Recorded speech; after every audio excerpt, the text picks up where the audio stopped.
Hi weavers, welcome back to Soumya vlogs. ఇవాళ మనం బెంగళూరులోనే ఈజీపురాలో శ్రీ కోదండరామస్వామి ఆలయంలో విష్ణుమూర్తి విగ్రహం అయితే ప్రతిష్టాపన చేశారు కదా, ఆ గుడికైతే వెళ్దాం రండి. నాతో పాటు మీరు కొని విష్ణుమూర్తిని అయితే దర్శనం చేసుకుందరు రండి. ముందుగా అయితే ఇలా ఇల్లు వాకిలి తడిబట్ట పెట్టి నీట్గా ముగ్గు అయితే వేసి ఇలా పూజ చేసుకొని నేనైతే ఇంటి నుంచి స్టార్ట్ అయ్యాను. ఇప్పుడైతే నేనైతే శివాజీ నగర్కి వెళ్ళి అక్కడ నుంచి ఈజీపుర బస్సు ఎక్కి అక్కడ లాస్ట్ బస్ స్టాప్లో దిగి రైట్ సైడ్ వెళితే ఇక్కడ కోదండ రామస్వామి ఆలయం అయితే ఉంటుంది. చూసారా, ఇలా విష్ణుమూర్తి అయితే ఎంత బాగా కనిపిస్తున్నారో. చూస్తుంటే మనకి ఏమైనా టెన్షన్స్ ఉన్నా కానీ అక్కడికి పోతే మనమైతే అన్నీ మర్చిపోతాము. ఆయన అయితే చూస్తే వరాలు కురిపించే స్వామిలా ఎలా కనిపిస్తున్నారో చూడండి. ఇలా అయితే మీరు చూస్తారని ఇలా అయితే వీడియో తీశాను. నాతో పాటు ఎంతమంది అయితే చూశారో అందరికీ ఆ విష్ణుమూర్తి ఆశీస్సులు అయితే దొరకాలని మనస్ఫూర్తిగా కోరుకుంటున్నాను.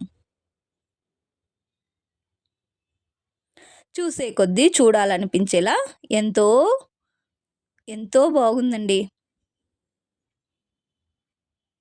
ఇక్కడైతే మనం విష్ణుమూర్తి దర్శనానికి పోయేటప్పుడు అంతా ఫ్రీగానే ఉంటుంది, కానీ ఆయన కాళ్ళ దగ్గర పోయి ముట్టాలంటే 100 రూపాయల టికెట్ అయితే ఉంటుంది. మన ఇష్టం, కావాలంటే పోవచ్చు, లేదంటే బయట నుంచి అయినా చూసి వెళ్ళిపోవచ్చు. దానికి ఏమీ కండిషన్స్ ఏమీ ఉండవు. ఇలా విష్ణుమూర్తి విగ్రహం అయితే చాలా బాగా ఉంది. చూశారుగా, ఇప్పుడైతే నేను శ్రీ కోదండ రామస్వామి ఆశీస్సులు అయితే తీసుకున్నాను. ఇప్పుడైతే ఇలా అష్టలక్ష్మి దేవి ఆశీస్సులు అయితే తీసుకుంటూ ఉన్నాను. నాతో పాటు మీరు చూద్దురండి. ఆ తల్లి ఆశీస్సులు అయితే మన అందరి మీద ఉండాలని నేనైతే ఆ తల్లికి మనస్ఫూర్తిగా వేడుకున్నాను. ఇప్పుడైతే ఇంటికి వచ్చిన తర్వాత నేనైతే వంట అయితే స్టార్ట్ చేశాను.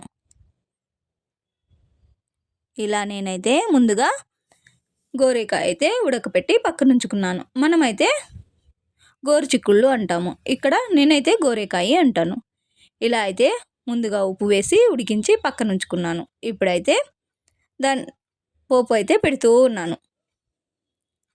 ఇలా పోపు కోసం నేను ముందుగా కట్ చేసి పెట్టుకున్న 2 ఉల్లిగడ్డలు అయితే వేసి లైట్ బ్రౌన్ కలర్ వచ్చిన తర్వాత ముందుగా ఉడికించి పక్కన ఉంచుకున్న ఈ గోరేకాయ అయితే వేసి కలిపి తర్వాత దాంట్లోకి ముందుగా నేనైతే చేసి పెట్టిన చట్నీ పౌడర్ అయితే వేసి కలిపాను. పక్కనైతే అన్నం వండుతూ ఉన్నాను. ఇలా చేసిన తర్వాత ముందు రోజు అయితే నేనైతే దోసకాయ పచ్చడి అలాగే దోసకాయ సాంబారు అయితే చేశాను. ఈ వీడియోలో అయితే చూపిస్తాను, చూద్దురండి. తర్వాత అయితే నేను ముందుగా దోసకాయ పచ్చడి అయితే షార్ట్స్లో అయితే పెట్టాను. నా ఛానల్ అయితే సబ్స్క్రైబ్ చేసుకొని అక్కడికి వెళ్ళి దోసకాయ పచ్చడి అయితే మీరు చూడవచ్చు. ఈ గోరేకాయ పల్లి అయితే చాలా టేస్ట్గా ఉంటుందండి. తర్వాత అయితే దోసకాయ పచ్చడి ఎలా చేశానో సింపుల్గా అయితే మీకు చూపిస్తూ ఉన్నాను, చూడండి.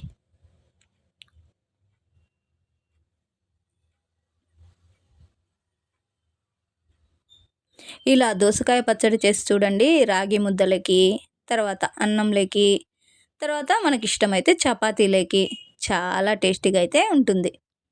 కొంచెం పుల్ల పుల్లగా, కొంచెం కారకారంగా, తర్వాత చాలా టేస్టీగా ఉంటుంది. దోసకాయ పచ్చడి ఎప్పుడు ఎవరు ట్రై చేయని వాళ్ళు ఉంటే ఇలా ట్రై చేసి అయితే చూడండి. ఇలా అయితే దోసకాయ పచ్చడికి నేనైతే పోపు ఎప్పుడూ పెట్టుకుంటాను.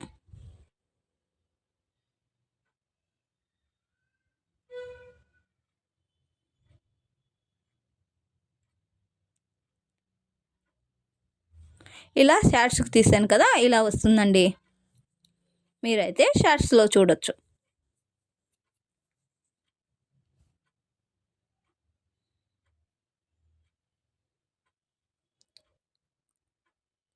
నా ఛానల్లో ఇంకా ఎన్నో మంచి మంచి వంటలు అయితే చేసి పెడతాను. సపోర్ట్ చేయండి ప్లీజ్. అలాగే నచ్చితే లైక్ చేయండి, షేర్ చేయండి, సబ్స్క్రైబ్ అయితే చేసుకోండి. చూసారుగా, దోసకాయ సాంబార్ అయితే చాలా టేస్టీగా వచ్చిందండి.